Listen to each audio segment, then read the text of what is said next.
രാമായ രാമചന്ദ്രായ രാമഭദ്രായ വേദസേ രഘുനാഥായ നാഥായ സീതായ പതയേ നമഃ. കൂജന്തം രാമ രാമേതി മധുരം മധുരാക്ഷരം ആരുഹ്യ കവിതാശാഖാം വന്ദേ വാൽമീകികോകിലം.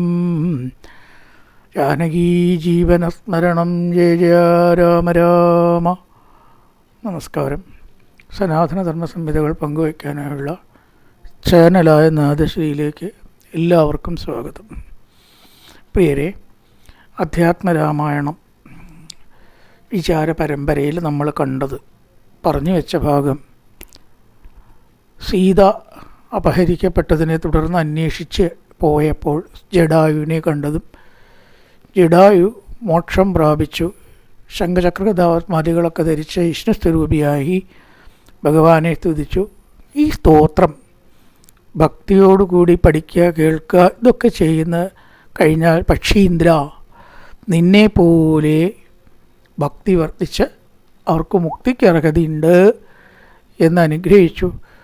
രാമവാക്യം കേട്ട പക്ഷിശ്രേഷ്ഠൻ അങ്ങനെ വിഷ്ണു സാരൂപ്യം പ്രാപിക്കുകയും ചെയ്തു എന്ന് പറഞ്ഞു.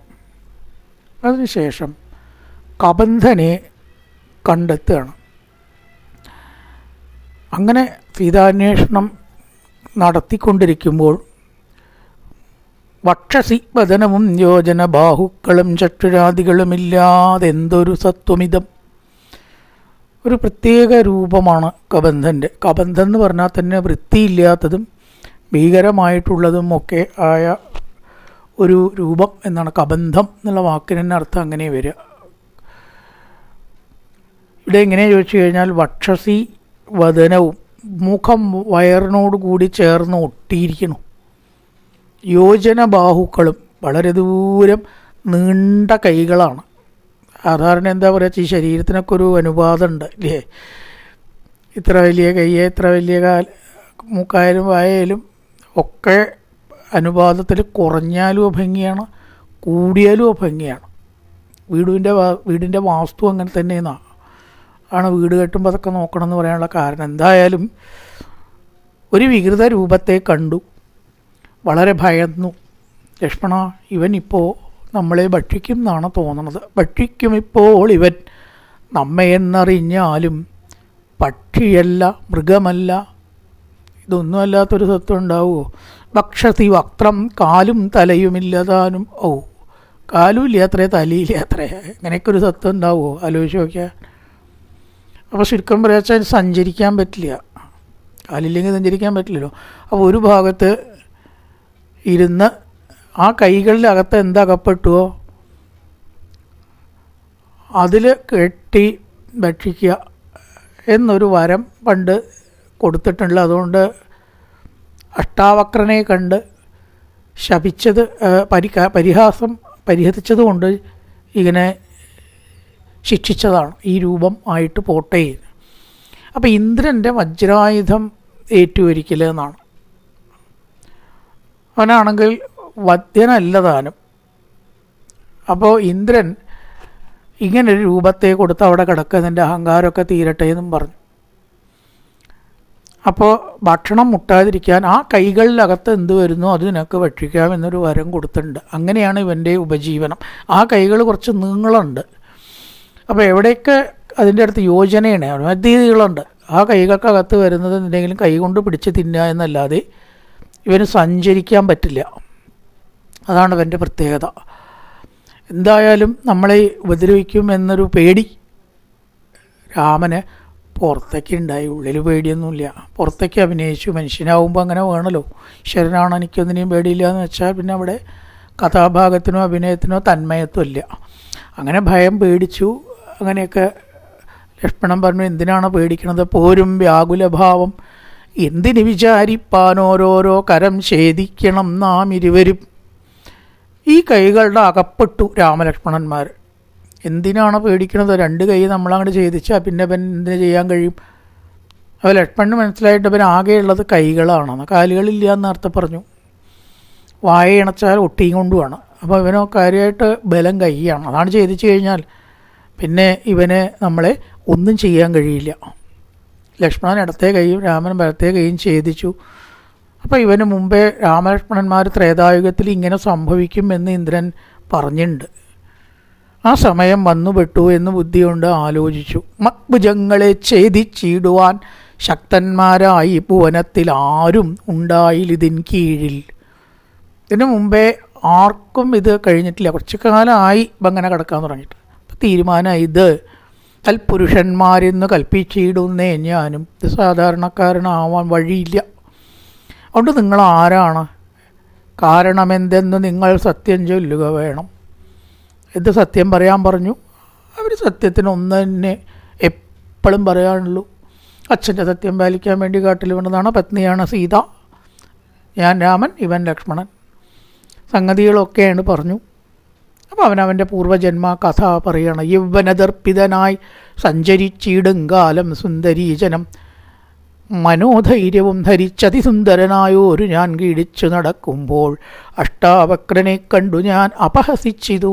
8 വളവുണ്ടതാണ് ഈ അഷ്ടാവക്രൻ. പക്ഷെ അദ്ദേഹം മഹാജ്ഞാനിയാണ്. പരമജ്ഞാനികൾ പലപ്പോഴും കാണാൻ നന്നാവണം എന്നില്ല, അവരുടെ സൗന്ദര്യം ഉള്ളിലാണല്ലോ. അപ്പോഴാണ് എന്നെ ശപിച്ചത്. എല്ലാവർക്കും ഭയമുണ്ടാക്കുന്നതും വെറുപ്പുണ്ടാക്കുന്നതുമായ രൂപത്തെ നീ പ്രാപിക്കേ. സാക്ഷാത് ശ്രീനാരായണൻ താൻ നിന്തുരുവടി മോക്ഷദന്ത ശരദപുത്രനായി ത്രേതായുഗേ വന്നവതരിച്ച് നിൻ ബാഹുക്കൾ അറക്കുമ്പോൾ വന്നിടുമല്ലോ ശാപമോക്ഷവും നിനക്കിടൂ. എപ്പോൾ ത്രേതായുഗേ രാമൻ വന്ന് കരം ഛേദിക്കുന്നു അന്ന് നിനക്ക് നിൻ്റെ ശരിയായ രൂപം തിരിച്ചു കിട്ടുകയും ചെയ്യും, അഹങ്കാരമൊക്കെ പോവുകയും ചെയ്യും എന്ന് മുനി എന്നെ അനുഗ്രഹിക്കുകയും ചെയ്തു. അങ്ങനെ ആ ഇന്ദ്രൻ എൻ്റെ തലയറുത്തു. അങ്ങനെയാണ് തല പോയത്. ആ വജ്രമേറ്റിട്ട് ഞാൻ മരിക്കാതിരിക്കാനുള്ള കാരണം ബ്രഹ്മാവ് എനിക്ക് അവധ്യത എന്നുള്ളൊരു വരം തന്നതുകൊണ്ടാണ്. വധ്യനല്ല മൂലം വൃത്തിക്ക് മഹേന്ദ്രന് മുത്തമാംഗത്തെ മമ കുക്ഷിയിലാക്കിയിടിനാൻ. ഉത്തമാംഗത്തെ മമ കുക്ഷിയിലാക്കിയിടിനാൻ. കൈകളില്ലാത്തതുകൊണ്ട്, കൈകളുണ്ട്, കൈകളേ ഉള്ളൂ. അപ്പോൾ ആ വലിയ കൈകളെ കൊണ്ട് ഭക്ഷണം കഴിക്കാനോ സാധാരണ നിലയ്ക്കല്ലാത്തതുകൊണ്ടൊക്കെ വളരെ ബുദ്ധിമുട്ടുണ്ട്. അതിൽ പിടിക്കുക, പിന്നെ മനസ്സ് ഈ മുഖം വയറിൻ്റെ അടുത്തേക്ക് ആക്കി, അങ്ങനെ എന്നെ ആക്കി തീർത്തു. അതുകൊണ്ട് എന്നെ അത്ര വേഗം വധിക്കാൻ പറ്റാത്തതുകൊണ്ട് എന്നെ എന്ത് ചെയ്യണം, കുഴിയിലിട്ട് മൂടണം. അല്ലയോ രാമ ലക്ഷ്മണ, അങ്ങനെ ചെയ്താലേ എനിക്ക് മരിക്കാൻ പറ്റൂ. പണ്ട് കബന്ധൻ്റെ കാര്യം പറഞ്ഞ പോലെ, കബന്ധനല്ല, ആരായിരുന്നത്, വിരാധൻ്റെ കാര്യം പറഞ്ഞ പോലെ തന്നെയാണ്. കുഴിച്ചിട്ടിട്ടാണല്ലോ അവനെയും കൊന്നത്. അപ്പോൾ വന്നി ജ്വലിപ്പിച്ചു, ദേഹം ദഹിപ്പിച്ചു, ഭാര്യ മാർഗത്തെ പറഞ്ഞു കൊടുത്തു. രാമനുമായി മിത്രത്വം ആയി, ശത്രുതയൊക്കെ പോയി. അങ്ങനെ ആ കഥകളൊക്കെ പറഞ്ഞ് ഭഗവാനെ തുതിക്ക്. വീതിഹോത്രൻ എന്നാണ് എൻ്റെ ശരിക്കും ഈ രാക്ഷസിയായിട്ടുള്ള പേര്. രാക്ഷസ വംശമാകുമ്പോൾ അങ്ങനെയുള്ള രൂപത്തിലാകുമ്പോഴത്തെ പേരാണ് വീതിഹോത്രൻ. അല്ലാത്തപ്പോഴാണ് ഒക്കെ ഈ പേരിന് പറയണതാണ് കബന്ധൻ എന്ന്. ഈ രൂപം ആയപ്പോൾ കബന്ധൻ എന്ന് പേരല്ല. കബന്ധൻ നമ്മൾ അവൻ്റെ രൂപത്തിന് കൊടുത്ത സാധാരണ പറയണ പേരത്, അത് പേരല്ല സത്യത്തിൽ. വിരൂപൻ, സുന്ദരൻ എന്നൊക്കെ പറയുക പേരല്ലല്ലോ. അതുപോലെ ഒന്ന് തന്നെയാണ് Kabandhan. Is not a name. പേര് വീതിഹോത്രൻ. ആ വീതിഹോത്രനെ കുഴിയിലിട്ട് ദഹിപ്പിച്ചു. അങ്ങനെ ആയാലേ അവനെ കൊല്ലാൻ പറ്റും. അങ്ങനെ അഗ്നിയിൽ ജ്വലിപ്പിച്ചു. അവൻ ആ പഴയ രൂപം തിരിച്ച് കിട്ടുകയും ചെയ്തു. സർവഭൂഷണ പരിഭൂഷിതനായ അന്നേരം രാമദേവനെ പ്രദക്ഷിണം ചെയ്തു ഭക്തിയാ ഭൂമിയിൽ സാഷ്ടാംഗമായി വീണുടൻ നമസ്കാരം ചെയ്തു. അങ്ങനെ അവൻ്റെ പാപമൊക്കെ നീങ്ങി മഹാന്മാരെ ബഹുമാനിക്കാൻ, ഈശ്വരന്മാരെ ബഹുമാനിക്കാനുള്ളതൊക്കെ അങ്ങനെ ഭഗവാനെ സ്തുതിക്കുകയാണ്. വലിയൊരു സ്തുതിയാണ് കബന്ധൻ്റെ സ്തുതി. അതെന്തൊക്കെയാണെന്ന് ചോദിച്ചാൽ ഈ പ്രപഞ്ചം മുഴുവൻ ഭഗവാന്റെ രൂപമാണ് എന്ന വിരാട് സ്വരൂപം കബന്ധൻ്റെ സ്തുതി.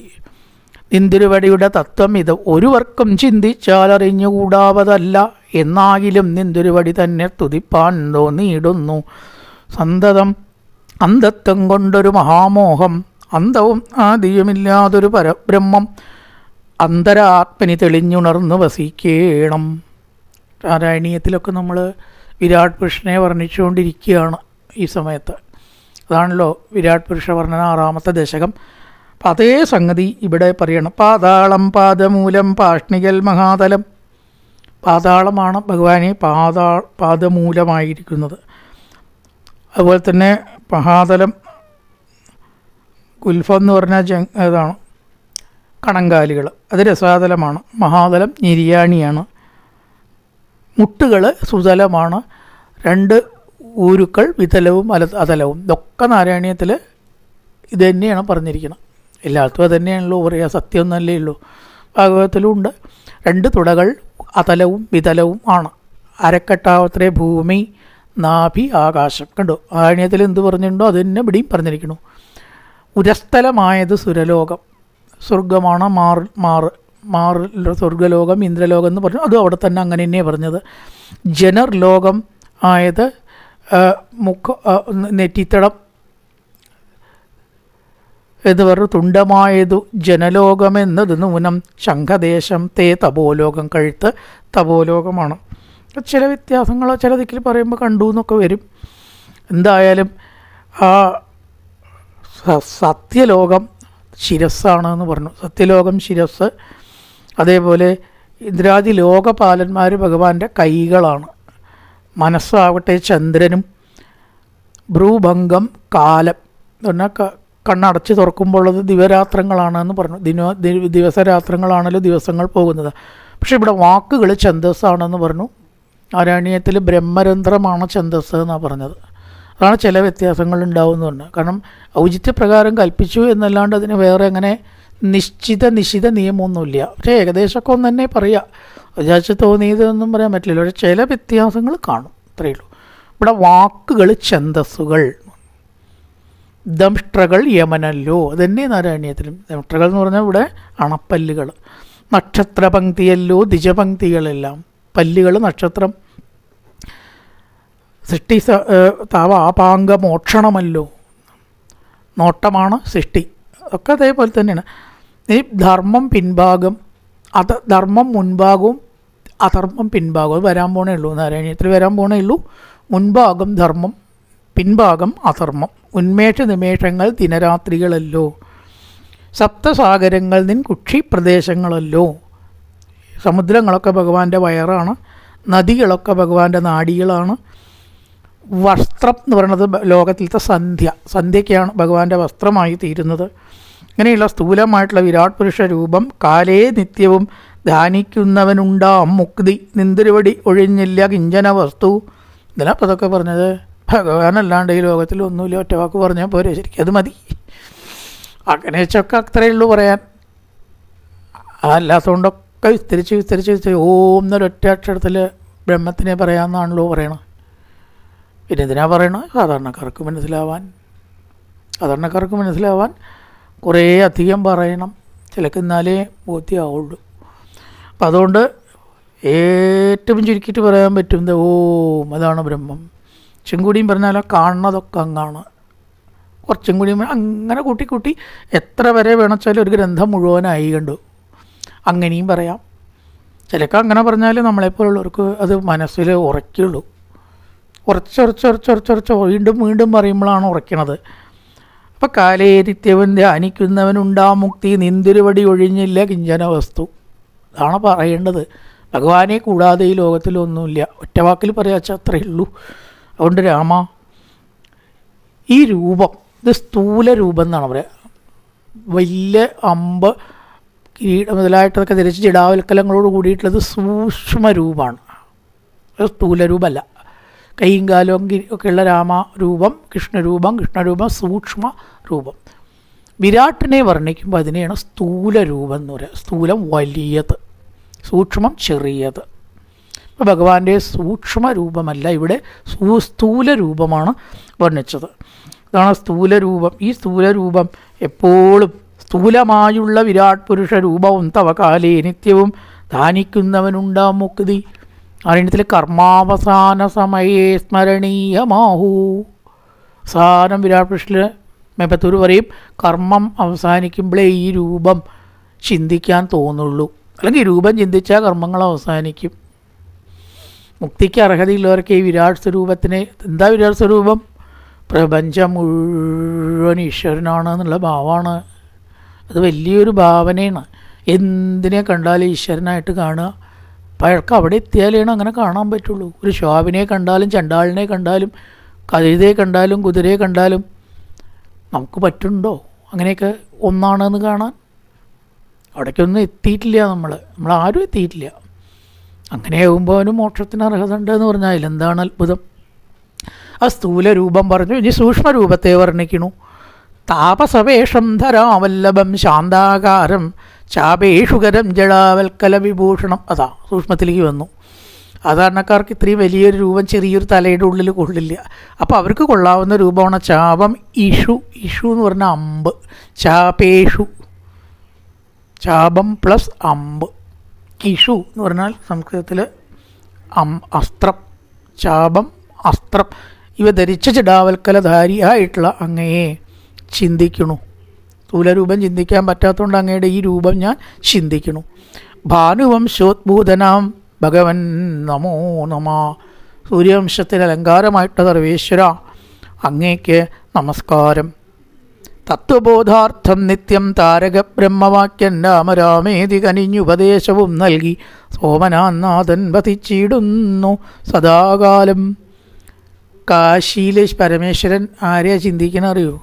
ഈ രാമനെയാണത്രേ. കാശ്യാം സന്തതമിരുന്നരുളി നീ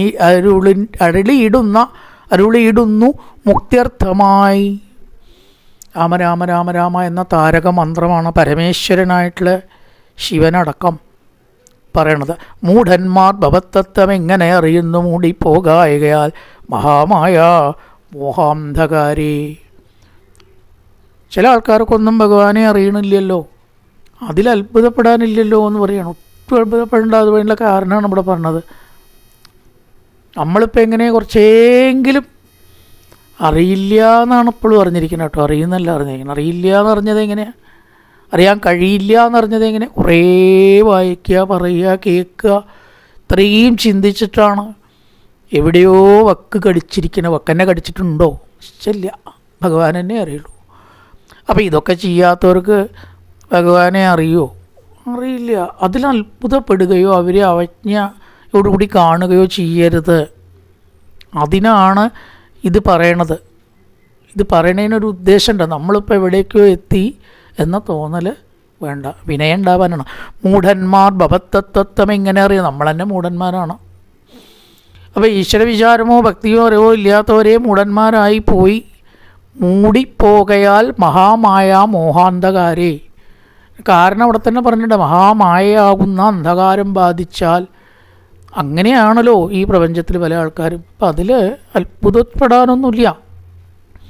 അറിയിക്കാൻ വേണമെങ്കിൽ അവരെ പ്രേരിപ്പിക്കാം. അവരുടെ സുഹൃതത്തിനനുസരിച്ചിട്ട് അവർ നേരെയാവാതിരിക്കുകയോ ചെയ്താലും അവരോട് അവജ്ഞയോ നമ്മൾ എവിടെയെങ്കിലുമൊക്കെ എത്തി എന്ന് തോന്നലോ വേണ്ട. അതാണ് ഇപ്പം ഇത് പറയണത്. പറയുന്നതിൻ്റെ ഉദ്ദേശമുണ്ട്. മൂഢന്മാർ ഭവത്തത്വത്തെ അതാണ് മനസ്സിലാക്കേണ്ടത്. എങ്ങനെയാണ് മൂഢന്മാർ അറിയുക? അതിൽ അത്ഭുതമില്ലല്ലോ. അതിനൊട്ടും അത്ഭുതപ്പെടാനില്ല. ജന്മജന്മങ്ങളെ കൊണ്ട് ഈശ്വര നിശ്ചയത്തിനനുസരിച്ചിട്ട് അവർ ഉയരുകയോ ഉയരാതിരിക്കുകയോ ചെയ്യട്ടെ. ഒരാളെയും നമ്മൾ കണ്ട് കുറ്റം പറയരുത് എന്നാണ് ഈ പറഞ്ഞതിൻ്റെ അർത്ഥം. യഥാർത്ഥത്തിലൊരു ഭക്തൻ അങ്ങനെ ചെയ്യുന്നില്ല, ചെയ്യരുത്. രാമഭദ്രായ പരമാത്മനെ നമോ നമ. രാമചന്ദ്രായ ജഗത്സാക്ഷിണേ നമോ നമ. പാഹിമാം ജഗന്നാഥ പരമാനന്ദരൂപ. സീതാലക്ഷ്മി സമേതനായിട്ടുള്ള സർവേശ്വര അങ്ങേക്ക് നമസ്കാരം എന്ന് പറഞ്ഞു. സന്തുഷ്ടനായേ തവർത്തുത്യ നിശ്ചല ഭക്തിയാ ഗന്ധർവശ്രേഷ്ഠ ഭവാൻ മൽപദം പ്രാപിച്ചാലും. ഭഗവാനെ കണ്ടാണ്ടോ മുക്തി കിട്ടാതിരിക്കണു? ഒരാളെയും ഭഗവാൻ വെറുതെ വിടില്ല, ഒഴിവാക്കിയിട്ടില്ല. അതെന്ന് കൊണ്ട് അങ്ങേക്ക് മുക്തി കിട്ടും. മാത്രമല്ല ഈ സ്തോത്രം ഏതൊരാൾ ഭക്തിയോട് കൂടിയിട്ട് ജപിക്കുക, ഇതൊക്കെ ചെയ്യുന്നുണ്ടോ അവർക്ക് സാരൂപ്യം കിട്ടും എന്നങ്ങനെ പറഞ്ഞ് അനുഗ്രഹിക്കുകയും ചെയ്തു. സീതയെ അന്വേഷിച്ചു കൊണ്ട് പിന്നെ എവിടെ എത്തി? ശബരി ആശ്രമത്തിലേക്ക് എത്തുകയാണ്. വളരെ കാലമായിട്ട് ശബരി ഭഗവാനെ കാണാൻ ആഗ്രഹിച്ചിരിക്കുകയാണ്. പഴവർഗ്ഗങ്ങളെ കൊണ്ട് തൃപ്തിപ്പെടുത്താൻ ശബരി കടിച്ചിട്ട് കൊടുത്തു എന്നൊക്കെ നമ്മൾ കേട്ടിട്ടുണ്ട് എന്നാണ്. എന്തിനാണ് കടിക്കുന്നത്? ശരിയായിട്ടുള്ള മധുരമുണ്ടോ, ശരിയായിട്ടുള്ള പക്വത വന്ന പഴമാണോ, എന്തെങ്കിലും കേട് അതിനുണ്ടോ? ഉണ്ടെങ്കിൽ അപ്പം കളയും. അത് ഭഗവാന് കൊടുക്കില്ല. അപ്പം അങ്ങനെ അറിയാൻ വേണ്ടിയിട്ട് കഴിച്ച് കൂട്ടുകയാണ്. എന്തെങ്കിലും രാമൻ വരും, ഭഗവാനെ കാണാം എന്നുള്ള ആഗ്രഹം, അതിനു വേണ്ടി ജീവിക്കുകയാണ്. കഴിഞ്ഞാൽ മരിക്കുക. പിന്നെ ആവശ്യമില്ലേ ശരീരത്തിൻ്റെ? ഭരദ്വാജനെ പോലെ ഭരദ്വാജൻ അങ്ങനെയാണല്ലോ ഉണ്ടായത്.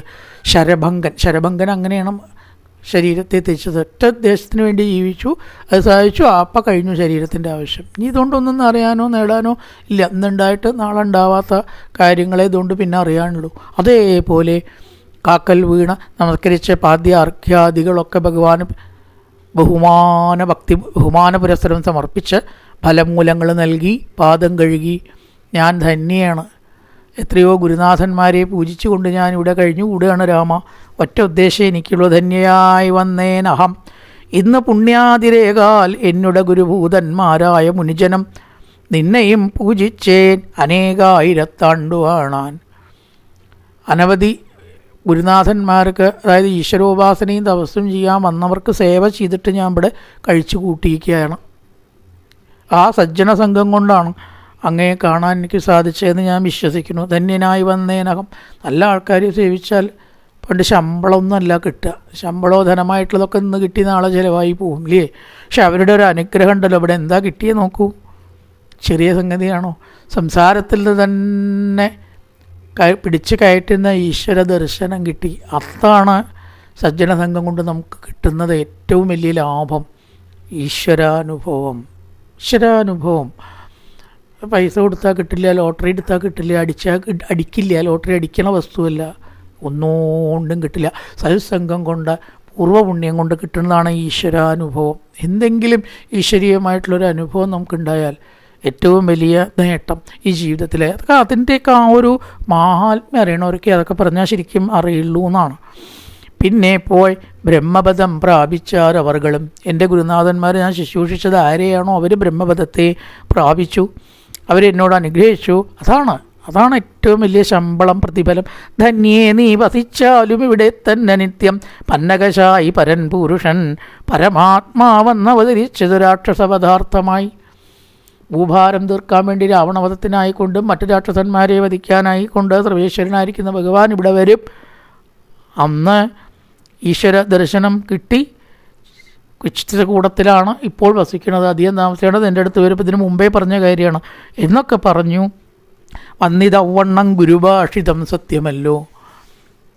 നേരത്തെയും പറഞ്ഞല്ലോ, താപസവാക്യം അസത്യമായും വരാ. ഒരിക്കലും താപസവാക്യം അസത്യമാവില്ല രാമാന്ന് എനിക്കിതാ ബോധ്യമായി. ഒരു സ്ത്രീയായിട്ടുള്ള എനിക്ക് അങ്ങയെ പൂജിക്കാനോ അതിനൊക്കെയുള്ള ഭാഗ്യമുണ്ടോ ഭഗവാനെ? പണ്ടത്തൊരു കാഴ്ചപ്പാട് സ്ത്രീകൾ കുറച്ച് താഴെ പുരുഷന്മാരും ഇതേന്നല്ലേ. രാമായണവും ഭാഗവതം അങ്ങനെയല്ല പറയണത്. കുന്തി പറയണ്ട അല്ലേ, കഥം പശ്യേമഹി സ്ത്രീയ. ഒരു സ്ത്രീക്ക് ഈശ്വരാനുഭവത്തിനുള്ള അർഹതയുണ്ടോ? ഉണ്ട്. എന്ത് അർഹത സ്ത്രീകൾക്കില്ലാത്തത്? എല്ലാ അർഹതയും. അന്നേ രാമായണം ഇത്ര ഫോർവേഡാണ് നോക്കൂ. എന്നിട്ട് നമ്മൾ പറഞ്ഞ് നടക്കുക സ്ത്രീകളെ ചുട്ടുകൊല്ലണ ശാസ്ത്രമാണ് ഹിന്ദുമതം. ആരാ പറഞ്ഞതെന്നൊന്നും ഇപ്പം ഞാൻ പറയണില്ല. ഇതിൻ്റെ ഇടയിലേ എന്തർത്ഥത്തിലാണ് അവരിത് പറയണത്? പുരുഷ സ്ത്രീജാതി നാമ ആശ്രമാദികളല്ല കാരണം മമ ഭജനത്തിനു ജഗത്രേ. കുട്ടി അല്ലെങ്കിൽ ധന്യേ സ്ത്രീയാണോ പുരുഷനാണോ എന്ന് നോക്കിയിട്ടല്ല ഒരാളുടെ യോഗ്യത നിശ്ചയിക്കുന്നത്, അവൻ്റെ കർമ്മവും മനസ്സും ആണ്. ജഗത്രേ ഭക്തിയൊന്നൊഴിഞ്ഞു മറ്റില്ല കാരണമേതും. ഇത്ര കേമനായിട്ട് ഞാൻ ആണാണ്, പുരുഷനാണ്, കിരീടധാരിയാണ്, വാള് കയ്യിൽ വെച്ച് സിംഹാസനത്തിനായിട്ടൊന്നും കാര്യമില്ല. ഞാൻ അവരെയൊന്നും തിരിഞ്ഞു നോക്കാറില്ല പറയാ ഭഗവാൻ. ഭക്തി ഉണ്ടോ? അതൊക്കെ ഉള്ളവരെ ഞാൻ തിരിഞ്ഞു നോക്കില്ലേ. അംബരീഷിനെ തിരിഞ്ഞു നോക്കി, ചക്രവർത്തിയായിരുന്നു, കിരീടധാരി, സിംഹാസനധാരി, പക്ഷേ അദ്ദേഹത്തിന് ഭക്തിയുണ്ട്. അപ്പോൾ ഇതൊക്കെ ഉള്ളവരെ ഞാൻ അനുഗ്രഹിക്കില്ല എന്നില്ല, പക്ഷേ ഭക്തി ഉണ്ടാവണം. അവിടേക്കാണ് ഞാൻ നോക്കണത്. ഇതൊന്നുമല്ല ഞാൻ നോക്കുന്നത്. ക്ഷേത്രോപവാസയാഗാഖില കർമ്മങ്ങളാൽ ഒരുത്തനും കണ്ടുകിട്ടുകയില്ല. ചുവന്ന മഷിയുണ്ട് അണ്ടർലൈൻ ചെയ്യുക, ചുവന്ന മഷിയുണ്ട് അണ്ടർലൈൻ ചെയ്യുക. വേണമെങ്കിൽ ഒരു കോളത്തിലാക്കാം. ഇവിടെ ഇപ്പോൾ കലിയുഗത്തിൽ ഈ ക്ഷേത്രവാസം ഒരു പ്രാന്ത് പോലെ ആയിരിക്കണം. മുമ്പപ്പോൾ അതൊന്നും ഇല്ലാതൊന്നും പറയണ കേട്ടോ. മുമ്പേ ഉണ്ടായിരുന്നു, പക്ഷെ അതൊരു കണക്ക് വെച്ചിട്ട് എളുപ്പം. അതല്ല, കർക്കിടമായ നാലമ്പലം പോവുക, വൃന്ദാവനത്തിലേക്ക് പോവുക, ബദരിയിലേക്ക് പോവുക.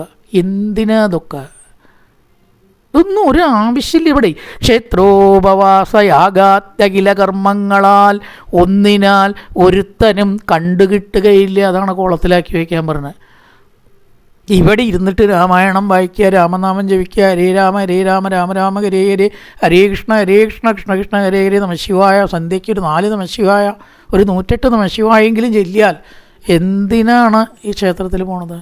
ആവശ്യമില്ല എന്ന് തന്നെ ഭാഗവതവും പറയണു.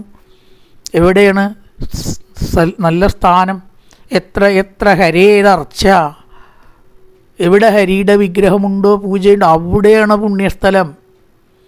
ആദ്യം പറഞ്ഞു തീർത്ഥസ്നാനം ക്ഷേത്രവാസമൊക്കെ ചെയ്യണം കേട്ടോ എന്ന് ഭാഗവതത്തിലേ. ഗൃഹസ്ഥധർമ്മം വർണ്ണിക്കുന്ന അധ്യായത്തിലാണ്, 15-ാം അധ്യായത്തിൽ 15 അവിടെയിട്ട് പറയുന്നുണ്ട്. ഗൃഹസ്ഥധർമ്മം വർണ്ണിക്കും 14-ാം അധ്യായത്തിലെ സപ്തമസ്കന്ധം. ആദ്യം പറഞ്ഞു ക്ഷേത്രദർശനം, പുണ്യസ്ഥലം ദർശനം. അടുത്ത വാചകം പറയുകയാണ് അവിടെ പോകാൻ പറ്റിയില്ലെങ്കിൽ വേണ്ട കേട്ടോ എന്ന്. എവിടെ എവിടെ കൃഷ്ണവിഗ്രഹം ഉണ്ടോ, എവിടെ സൽഗ്രന്ഥങ്ങളുണ്ടോ, എവിടെ സജ്ജനങ്ങളുണ്ടോ, നിലവിളക്കുണ്ടോ, അവിടെയാണ് പുണ്യസ്ഥലം. അത് പറ്റാത്തവർ കടം വാങ്ങിയിട്ടോ പൈസ ഇല്ലാണ്ട് ആരോഗ്യം ഇല്ലാണ്ട് പോണ്ട, ഇതൊക്കെ ഉണ്ടച്ചാൽ പൊക്കോളൂ. അല്ലെങ്കിൽ ഇതിനു വേണ്ടി മെനക്കെടേണ്ട ആവശ്യമില്ല. ഉത്തമേ, ആ ഭക്തിയോഗമാണ് ഒരു മനുഷ്യന് വേണ്ടത്. അല്ലാണ്ട് അമ്പലം തോറും കടന്നു ഓടിയിട്ടൊന്നും ഭഗവാനെ കിട്ടില്ല. ഒന്നും നല്ലപോലെ ഞങ്ങളത് ബോധ്യപ്പെട്ടവരാണ് ആ ഒരു കാര്യം. ബാക്കിയൊന്നും അറിയായിട്ടില്ലെങ്കിലും ഒരു ഭ്രമവും അമ്പലത്തിൽ ഓടി എത്തണമെന്നോ, ക്ഷേത്രദർശനം ഓടണമെന്നോ, കാശിക്ക് പോകണമെന്നോ, ബുക്ക് ചെയ്യണമെന്നോ പോയി അതൊക്കെ മനസ്സിൽ നിന്ന് പോയി കഴിഞ്ഞിരിക്കണു. കാരണം അവിടെ കൊണ്ട് കിട്ടില്ല എന്ന് രാമായണം പറഞ്ഞു, ഭാഗവതം പറഞ്ഞു. കിട്ടണം എന്നുണ്ടെങ്കിൽ എന്താ പിന്നെ വേണ്ടത്? സത്സംഗം ഉണ്ടാവണം, നാമജപം വേണം, ഈശ്വര കഥകൾ കേൾക്കണം. ഇതുകൊണ്ടേ കിട്ടുള്ളൂ. മനസ്സ് അവിടേക്ക് എത്തിയാൽ പിന്നെ എന്താണ് ഈ ഈശ്വരൻ എവിടെയുള്ളത്? ഇതം ശരീരം കൗന്ദേയ ക്ഷേത്രമിത്യവിധീയതേ. ഇതാ ക്ഷേത്രം എന്ന് പറഞ്ഞാൽ ചുറ്റമ്പലവും കൊടിമരവും കൊട്ടും മേളവും ഉള്ളതല്ല ക്ഷേത്രം. ഉറപ്പാണ്. ഗീത പറയണു ക്ഷേത്രജ്ഞ വിഭാഗയോഗത്തിൽ ഇതം ശരീരം കൗന്ദേയ ക്ഷേത്രമിത്യവിധീയതേ. ഈ ശരീരം തന്നെയാണ് ക്ഷേത്രം. അങ്ങനെ കാണാൻ കഴിയണം കുറേ കഴിയുമ്പോൾ. ആദ്യഘട്ടത്തിലൊക്കെ ശരി, പിന്നെ ഇതിങ്ങനെ പോയി തൊഴുതുക ചുറ്റുക, ഇതല്ല ഭക്തി. സത്യത്തിൽ ഇവിടെ രാമായണം അതിനെയാണ് പറയണത്. അതുകൊണ്ട് ഭക്തിയോഗം ഉപദേശിച്ചു തരാം. അത് പ്രധാനമായിട്ട് വേണ്ടത് സജ്ജനസംഘമാണ്. നല്ല ജനങ്ങളുമായിട്ട് കണ്ടു അത് വേണം. നമ്മളെവിടെയെങ്കിലും പോവാതിരിക്കുക, ഈശ്വരകഥ കേൾക്കുക, നാമം ജപിക്കുക, അത് ചെയ്യാതെ എന്ത് ഈ അമ്പലങ്ങൾ ഓടിയിട്ട് കിട്ടാൻ പോകണം? അപ്പം അങ്ങനെ വെച്ചാൽ എത്ര ക്ഷേത്രമുണ്ട് കേരളത്തിൽ? എത്ര ഉത്സവം നടക്കണു അവിടെ? മറ്റേ ലോകത്തിൽ എത്ര നന്നായിരിക്കണം നമ്മൾ? നന്നാകേണ്ടിയിരുന്നു നമ്മൾ. നന്നായിണ്ടോ? ഇല്ലയെന്ന് നിസ്സംശയം പറയാം. അങ്ങനെയാണെങ്കിൽ പലരെയും കെട്ടി തൂക്കി കൊല്ലുക, അടിച്ചു കൊല്ലുക, മോഷ്ടിക്കുക, പൊതുമുതൽ സ്വന്തം സ്വാർത്ഥത്തിന് ഉപയോഗിക്കുക, ഇതൊക്കെ നടക്കുമോ ലോകം നന്നായിണ്ടെച്ചാൽ? ഇഷ്ടം പോലെ വെള്ളം കഴിച്ച് നടക്കണ പൂരങ്ങൾ നമുക്ക് ഇഷ്ടം പോലെ ഉണ്ട്. എത്ര പൂരമാണ് ഉള്ളത്?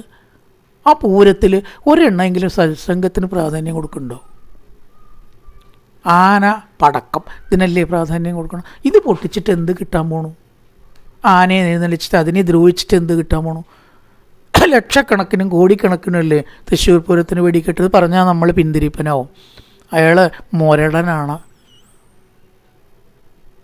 അയാൾ ഒന്നിലും താല്പര്യമുള്ളവനല്ല. എന്താനാന്ന് ഈ ജീവിയെ ഉപദ്രവിച്ചിട്ട് എന്താ മാത്മീയം ഉണ്ടാവണം? ഈ പടക്കം പൊട്ടിച്ചിട്ട് കേട്ട് ചെവി കേടുവരുത്തിയിട്ട് എന്താ കിട്ടാൻ പോണ്? സജ്ജനസംഘം, ആര് സംഗതി ഈശ്വരനെക്കുറിച്ച് പറഞ്ഞു കൊടുക്കാനും കേൾക്കാനും ഉണ്ടാവുക, അതാണ് ആദ്യം വേണ്ടത്. ഉത്തമേ കേട്ടുകൊള്ളുക, മുഖ്യ സാധനമല്ലോ സജ്ജനസംഘം. ആദ്യം സജ്ജനസംഘം വേണം. മൽകഥാലാപം, ഇവിടെ എവിടെയും വെടിക്കെട്ടും ആനയും വരുന്നില്ല, ഉണ്ടെങ്കിൽ വരട്ടെ. മൽകഥാലാപം, ഈശ്വര കഥകൾ പിന്നെയും പിന്നെയും കേൾക്കാതെ അറിയാത്ത കഥകളായിട്ടല്ല, അറിഞ്ഞ കഥകൾ തന്നെയാണ് വീണ്ടും കേൾക്കണം. രാവിലെ ചോറ് ഉണ്ണണു, വൈകുന്നേരം ചോറ് തന്നെയല്ലേ ഉണ്ണണം? ഉണ്ട ചോറല്ല എന്നല്ലോ, ചോറ് തന്നെയല്ലേ? മതിച്ച ഒറ്റ പ്രാവശ്യം ഉണ്ടാപ്പോരെ ലോകത്തിൽ? പോരല്ലോ. അതുപോലെ ഇത് വീണ്ടും വീണ്ടും നമ്മളിങ്ങനെ കേട്ടതില്ലാണ്ടാവും. അതിനെ പുനഃസ്ഥാപിക്കണം. വീണ്ടും വീണ്ടും കഥാലാപം, അറിയാത്ത കഥകളല്ല കേൾക്കുന്നത്, അറിയണ കഥകളാണ് കേൾക്കുന്നത്. അത് ആവർത്തിക്കുക. മൽകഥാലാപം. പിന്നെ ഗുണേരണം, എൻ്റെ കീർത്തനങ്ങൾ ചെയ്യുക, ഈശ്വര കീർത്തനങ്ങൾ, ഭഗവത് മാഹാത്മ്യം വാൽട്ടല്ലോരോട് പറയുമ്പോൾ അതിലൊരു ആനന്ദം കണ്ടെത്താൻ കഴിയണം. പറഞ്ഞ കഥ തന്നെയാണെങ്കിൽ അതിലൊക്കെ വിരസതയും മുഷ്പുമെന്ന് തീരുമാനിക്കാൻ അയാൾക്ക് ഉയരാറായിട്ടില്ല. എന്തേ ഇപ്പം ഇതൊക്കെ അങ്ങനെ പറയണം, അങ്ങനെ വിചാരിക്കരുത്. അത് ഭാഗ്യവാന്മാർക്ക് തോന്നില്ല, ആർക്കൊരു ആനന്ദം അതിൽ തോന്നും. പിന്നെ വ്യാഖ്യാതൃത്വം, വചന വ്യാഖ്യാതൃത്വം. ഗീതാദി ശാസ്ത്രങ്ങളിൽ ഭഗവാൻ പറഞ്ഞതിനെ മറ്റുള്ളവർക്ക് പറഞ്ഞു കൊടുക്കുക, അതിനാണ് വ്യാഖ്യാനം. പറഞ്ഞു കൊടുക്കുക, പറയുക. കഥാലാപത്തിൻ്റെ വേറൊരു ഭാഗമാണ് വ്യാഖ്യാതൃത്വം. പിന്നെ 5ാമത് ആചാര്യോപാസനം, ഗുരുക്കന്മാരെ ബഹുമാനിക്കുക. നമ്മുടെ ഗുരു എന്ന് പറഞ്ഞാൽ എന്താണ്? അക്ഷരം പഠിപ്പിക്കുന്ന ഗുരു, അച്ഛൻ, അമ്മ, വയസ്സിന് മേപ്പെട്ടുള്ളവർ, ആത്മീയ കാര്യം പറഞ്ഞു തരണവർ. 5 കാര്യങ്ങൾ ഗുരു എന്നുള്ളിടത്ത് ഓർക്കണം. മേപ്പെട്ടുള്ളവർ മുഴുവൻ ഗുരുനാഥന്മാരാണ്. ഒരു കൺസെപ്റ്റ്. അതാ ലാസ്റ്റ് കൺസെപ്റ്റ്. മറ്റൊരാത്ത അച്ഛൻ, ആദ്യം ജന്മം തന്ന അമ്മ, അമ്മ അച്ഛൻ. പിന്നെ പഠിപ്പിക്കണ, അക്ഷരം എഴുതിക്കണ ടീച്ചർ. ആദ്യം കൈ പിടിച്ച് എഴുതിക്കുക എന്ന് പറഞ്ഞാൽ വലിയൊരു സംഭവമാണല്ലേ. ആദ്യ അക്ഷരം പറഞ്ഞു തരിക. പിന്നെ ആത്മീയമായിട്ട് 2 അക്ഷരം പറഞ്ഞു തരിക. അവർ ഗുരുക്കന്മാരാണ്. ഈശ്വരനെ നമ്മൾ അറിയണത് എന്തുകൊണ്ട്? അവരിൽ കൂടിയിട്ടാണ്. ഈശ്വരനേക്കാൾ ഗുരുവാണ് കേമൻ എന്നാണ് ഭഗവാൻ പറയണത് കേട്ടോ. കാരണം അവരില്ലെങ്കിൽ എന്നെ എങ്ങനെ അറിയും? എന്നിൽ കൂടിയല്ലേ, ആ ഗുരുവിൽ കൂടിയല്ലേ എന്നെ അറിയണത്. പിന്നെ എല്ലാവരും വയസ്സിന് മേപ്പെട്ടുള്ളവർ. ആചാര്യോപാസനം ഇതിലൊക്കെ പെടും. ഈശ്വര കാര്യങ്ങൾ പറഞ്ഞു തന്നിട്ടുള്ളവരെ ബഹുമാനിക്കുക, ഗുരുസ്ഥാനത്ത് നിൽക്കുന്നവരെ വീണ് നമസ്കരിക്കുക, സജ്ജനങ്ങളെ കാണുന്ന നേരത്തിൽ ലജ്ജ കൂടാതെ വീണു നമിക്കണം. പിന്നെ പുണ്യശീലത്വങ്ങൾ കൊണ്ട് യമനിയമാദികൾ പാലിക്കുക. കുളിച്ചു, രാവിലെ 2 നേരമെങ്കിലും കുളിക്കണം, 3 നേരം വേണമെന്നാണ് എങ്കിലെന്ന് പറഞ്ഞത്. മൂത്രമൊഴിക്കുക മുതലായിട്ടൊക്കെ ചെയ്താൽ ശൗചവും ശുചിത്വവും പാലിക്കുക, വെള്ളം കൊണ്ട് ശുചിത്വം ഉണ്ടാക്കുക, അതൊക്കെ ചെയ്യുന്ന മൊത്തത്തിൽ യമനിയമാദികൾ പാലിക്കുക എന്ന് പറഞ്ഞത്. അശുദ്ധിയായിട്ട് ഭക്ഷണം കഴിക്കുക, കിടക്കുകയും ചെയ്യരുത്. രാത്രി സന്ധ്യയ്ക്ക് മേലെഴുകണം, ഈശ്വര വിചാരം ചെയ്യണം. ഒന്നുമില്ലെങ്കിൽ കൈകാലം കഴിയും ഭസ്മെങ്കിലും തൊട്ടാൽ ശുദ്ധമായി എന്നാണ്. അപ്പം അതൊക്കെ യമനിയമാദികളിൽ പെടും, വ്രതങ്ങൾ മുതലായിട്ടതൊക്കെ. പിന്നെ മന്ത്രോപാസനം, ഏതെങ്കിലും ഒരു ഗുരുവിൽ നിന്നൊരു മന്ത്രം നമുക്ക് പറ്റി സ്വീകരിക്കുക, അത് സദാ ഉരുവിട്ട് ശീലിക്കുന്നതിനാണ് മന്ത്രോപാസനം 7. പിന്നെ പറഞ്ഞ് സമത്വ ബുദ്ധി, ഭക്തന്മാരോടുള്ള പറഞ്ഞ് ഭക്തി സാധനം. മന്ത്രോപാസനം അത് 7ാമത്. 8ാമത് മന്ത്രോപാസനം. 7ാമത് മുട്ടാതെ പൂജിക്കുന്നുള്ളത്. 6ാമതും മന്ത്രോപാസകം 7ാമത്. 8ാമത് മംഗലശീലേ സർവഭൂതങ്ങളിലും മന്മതി. ഭേദബുദ്ധി ഇല്ലാത്തതാണ് 8ാമത്. ഒരാൾ താഴെ, ഒരാൾ മീതെ, ഒരാൾ ധനികൻ, ഒരാൾ ധനിക, വ്യത്യാസമൊന്നും ഒരു ഭക്തൻ കാണരുത്. എല്ലാവരെയും സമബുദ്ധിയാ കാണണം. സുന്ദരനാണ്, ഒരാളുടെ വൈരൂപ്യമുണ്ട്, അതിൽ വ്യത്യാസങ്ങൾ കാണണം. സർവഭൂതങ്ങളിലും മന്മതി ഉണ്ടാകെ, അതാണ് 8ാമത്തെ. പിന്നെയോ സർവലോകത്തെ ഞാനെപ്പോഴും ഉറക്കുകയും. 9ാമത് തത്വവിചാരം, തത്വവിചാരം ചെയ്യുക എന്നുള്ളതാണ് 9ാമത്തെ. എന്നുവെച്ചാൽ പ്രപഞ്ചം നശ്വരമാണ്, ഏതാണ് ശാശ്വതം? ഈശ്വരൻ. ഇത്യാദി വാക്യങ്ങൾ, തത്വമസ്യാദി വാക്യങ്ങൾ വീണ്ടും വീണ്ടും വിചാരം ചെയ്ത് അതിലൊരു ഉറപ്പ് വരുത്തുക. പറയണം, ഉത്തമമായ ഭക്തി ഏതൊരാൾക്കാണ് ശബരി ശരിക്കും ഉണ്ടാവുക? വളരെ കുറച്ച് ആൾക്കാരൊക്കെ അതുണ്ടാവുള്ളൂ. ആ ഭക്തി കൊണ്ടേ എന്നെ കിട്ടുള്ളൂ. അതുകൊണ്ടാണ് പലർക്കും എൻ്റെ അനുഭവം ഉണ്ടാവാതിരിക്കുന്നത്. എന്നിട്ട് എന്താ പറയണ? സീത എവിടെയാണ് എന്ന് അറിയെങ്കിൽ പറഞ്ഞു. അപ്പം മായ ബാധിച്ചു ഭഗവാനെ. അതുവരെ ജ്ഞാനം കൊടുത്തു, സീത എവിടെയാണെന്ന് ചോദിച്ചു. അങ്ങേക്ക് അറിയാത്ത കാര്യമുണ്ടോ? ലങ്കയിലാണ് വാഴുന്നതെന്നാണ് എൻ്റെ അറിവ്. അതുകൊണ്ട് തീർച്ചയായിട്ടും നിങ്ങൾക്ക് സമുദ്രം ലംഘിച്ച സീതയെ കാണാനായിട്ട് സാധിക്കും എന്നും പറഞ്ഞു കൊടുത്തു. ശബരി തൻ്റെ ശരീരത്തെ അഗ്നിയിൽ ഉപേക്ഷിക്കുകയാണ്.